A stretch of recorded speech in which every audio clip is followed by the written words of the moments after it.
Prime Minister has come to this Gulf nation to pitch Canada to wealthy investors and to advance trade talks. New this morning, Prime Minister Mark Carney and the UAE president have signed a new agreement to help strengthen trade and security ties between our two countries. This is the first in-person meeting. We're both energy superpowers who can lead in all aspects of the energy transition, particularly in partnership. Awful discouraging. You know, we do our very best to grow a good crop to feed the world, and then we can't hardly give it away. Well, Tommy mentioned it in the last roundtable. The report did surprise when it comes to soybeans with a 2.5 million acre reduction there. That's really unprecedented. The largest change from July to August in 6. The skies over the happening now. Tensions around agricultural trade are rising after new developments involving soybeans between Canada and the United States triggered concern across supply chains. What began as quiet negotiations has now turned into a visible standoff, with ripple effects spreading from farms to ports and from food processors to global markets. Here are the confirmed facts first. Soybeans are one of the most important agricultural commodities traded by the United States. They support farmers, exporters, transport companies, and food producers. Canada is not the largest buyer, but it plays a critical role as a transit hub, processor, and secondary market. Canadian facilities handle storage, crushing, and redistribution that feed into broader North American supply networks. Recently, trade talks reopened after disruptions caused by tariffs, regulatory changes, and shifting global demand. U.S. officials signaled urgency in restoring smoother soybean access, especially as inventories grew and alternative markets became more competitive. Canada, however, responded cautiously, emphasizing domestic priorities, supply protections, and long-term trade balance. Canada then moved to delay and restrict certain soybean-related approvals and logistics support. This did not involve a blanket ban, but it was enough to slow movement through key channels. Inspections increased, documentation requirements tightened, and processing timelines lengthened. Within days, supply chain managers began reporting delays. Analysts warn that soybeans are especially sensitive to timing. They are harvested seasonally, stored in large volumes, and shipped according to tight schedules. Any slowdown can cause bottlenecks that quickly cascade. Storage fills up, transport costs rise, and contracts become harder to fulfill. In the United States, farmers felt immediate pressure. Many were already facing lower prices due to global competition and high input costs. Delays in cross-border movement added another layer of uncertainty. Grain elevators reported slower turnover, and some exporters struggled to redirect shipments quickly.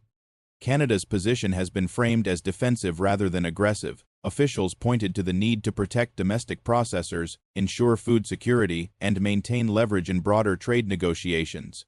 Soybeans, while important, are part of a larger agricultural relationship that includes wheat, corn, livestock feed, and processed foods. This could mean Canada is signaling that agricultural access can no longer be taken for granted. Trade partners are expected to consider balance, not just volume. In an environment of rising costs and global instability, countries are becoming more careful about how critical resources move. The impact extends beyond soybeans themselves. Soybean byproducts are used in animal feed, cooking oil, and industrial materials. When supply slows, prices can rise across multiple sectors. Food producers in both countries began adjusting forecasts as uncertainty grew. Transportation companies also felt the strain. Rail networks, trucking firms, and port operators rely on predictable flows. When shipments stall, equipment sits idle or backs up in the wrong places. Analysts warn that even short disruptions can take weeks to fully unwind. Global markets reacted cautiously. Soybean futures fluctuated as traders tried to assess how long the slowdown might last. While alternative buyers exist, rerouting shipments is not instant. Contracts, quality standards, and shipping distances all matter. Canada's response also reflects a broader trend toward using trade tools more strategically, rather than dramatic announcements. Incremental administrative changes can have powerful effects. These moves attract less attention at first, but they reshape outcomes just as effectively. For the United States, the situation highlights vulnerability in export dependence. When a major commodity relies on smooth access through neighboring systems, leverage can shift quickly. Analysts warn that diversification of markets may become more urgent. Farm groups have called for calm and resolution. Agriculture thrives on stability. Sudden shifts damage planning and investment. Many producers are urging both sides to focus on practical solutions rather than escalation. This could mean renewed efforts to modernize agreements, clarify standards, and reduce friction points. At the same time, trust must be rebuilt. Once delays occur, partners become cautious even after rules are restored.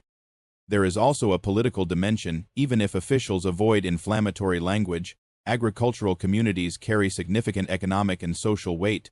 Pressure from these communities often shapes negotiation priorities behind the scenes. Canada's internal considerations matter as well. Domestic farmers and processors want fair access and protection from being overwhelmed by cheaper imports. Balancing openness with stability is a constant challenge. The supply chain freeze, even partial, shows how interconnected North American agriculture has become. Fields in one country depend on facilities in another. When coordination falters, everyone feels it. Looking ahead, analysts warn that prolonged uncertainty could encourage structural change. Companies may invest in alternative routes, new processing plants, or different crops.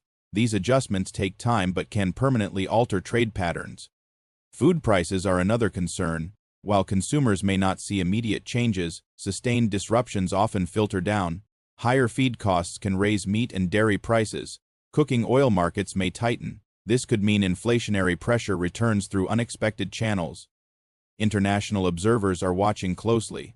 Other exporters and importers study how quickly trade tools can affect supply. Lessons learned here may influence negotiations elsewhere. Despite the tension, communication channels remain open. Both countries have incentives to resolve the issue. Agriculture has long been a foundation of cooperation, even during broader disagreements. The current moment underscores how fragile supply chains can be when trust erodes. Speed, efficiency, and reliability matter as much as price. When any of these weaken, the system strains. As discussions continue and markets adjust, clarity will be critical. Transparent timelines, clear requirements, and mutual respect can ease pressure. Without them, uncertainty feeds speculation. The soybean dispute is not just about one crop.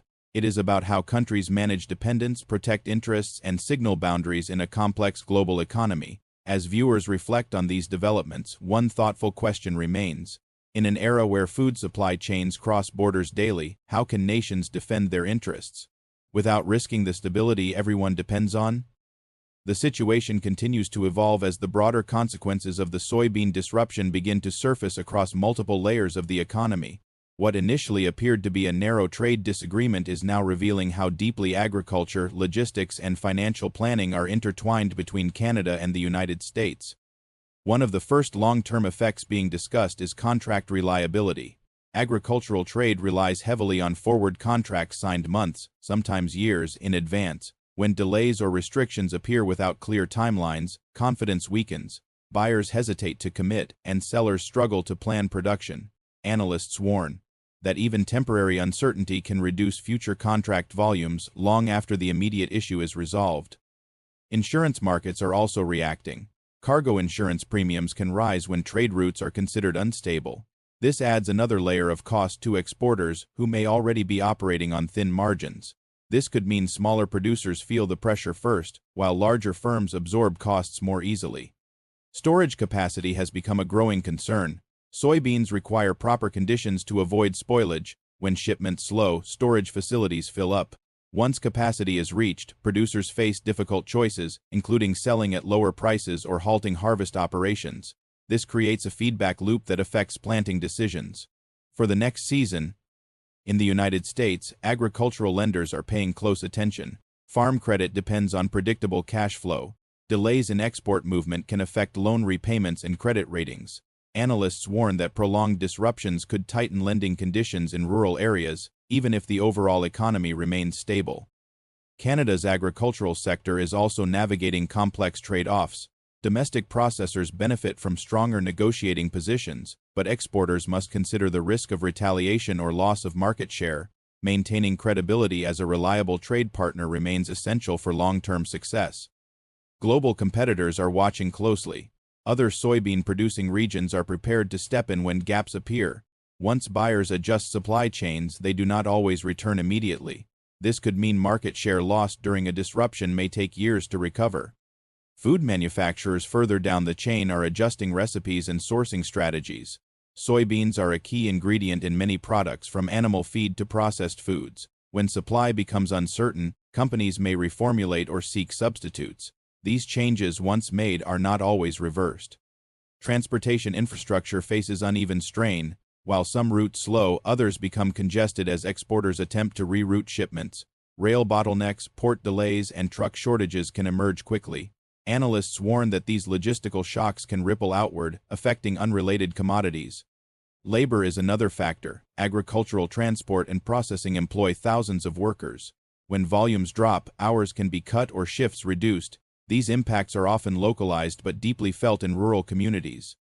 The regulatory dimension is gaining attention as well. Administrative tools such as inspections, documentation requirements, and certification processes are powerful because they operate within existing rules. They are harder to challenge quickly and easier to justify publicly. This could mean future trade disputes rely more on process than policy announcements. Market psychology plays a strong role. Traders respond not only to actual shortages, but to the risk of future ones. Volatility can increase even when physical supply remains adequate. This creates price swings that complicate budgeting for farmers and buyers alike. Canada's broader strategy appears focused on leverage without escalation. By avoiding outright bans, officials retain flexibility. At the same time, the message is clear. Access depends on balance and respect for domestic priorities. Analysts warn that this approach, while subtle, can be highly effective. For the United States, diversification is becoming a central theme. Expanding access to alternative markets reduces vulnerability, but building those relationships takes time. Infrastructure, standards alignment, and trust must be established. This could mean short-term pain before long-term resilience improves. There is also a political economy aspect. Agricultural policy often intersects with domestic support programs. When exports falter, pressure builds for subsidies or emergency aid. These measures can stabilize incomes but also strain public budgets. Consumers may eventually notice indirect effects. Higher feed costs can translate into higher meat, dairy, and poultry prices. Cooking oil markets may tighten. While changes may be gradual, they add to existing inflation concerns. Environmental considerations are not absent. Longer shipping routes to alternative markets increase emissions. Increased storage and spoilage also contribute to waste. Analysts warn that trade disruptions can undermine sustainability goals unintentionally. Trust between trading partners is perhaps the most fragile element. Once shaken, it requires consistent action to rebuild. Clear timelines, transparent criteria, and reliable communication are essential.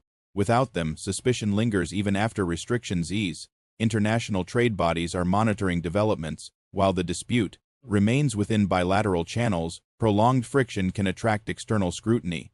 This could mean additional pressure to formalize resolutions. Agricultural technology firms are also affected. Equipment sales, seed development, and data services depend on farmers' confidence. When uncertainty rises, investment slows. This can delay innovation and productivity gains. The episode highlights how food security is increasingly linked to geopolitics. Crops are no longer just commodities. They are strategic assets. Countries are reassessing how much control they need over supply chains to protect national interests. Despite tensions, cooperation incentives remain strong. The geographic proximity and integrated systems of Canada and the United States make prolonged disruption costly for both sides. This reality often drives compromise, even after sharp exchanges. Negotiators are likely exploring technical solutions. Streamlining inspections, harmonizing standards, or setting volume thresholds could ease pressure without appearing to concede leverage. This could mean progress happens quietly rather than through public announcements. Public messaging will matter. Farmers and consumers alike need clarity. Uncertainty fuels rumor and speculation, which can be as damaging as actual shortages. Analysts warn that silence creates space for misinformation. Looking further ahead, structural adjustments may emerge. New processing facilities could be built domestically. Crop rotations may change. Investment in storage and logistics could increase. These shifts reduce dependence but require capital and time. The soybean issue serves as a case study in modern trade dynamics. Power is exercised not only through tariffs but through timing, administration, and coordination. Understanding this reality is crucial for future negotiations. As markets adapt and talks continue, the immediate shock may fade, but the lessons will remain. Trade relationships are only as strong as the systems that support them, and as viewers consider how a single crop can influence economies, communities, and prices, one final question remains. In a world where food security and trade leverage are increasingly intertwined, how can cooperation be strengthened without sacrificing national control?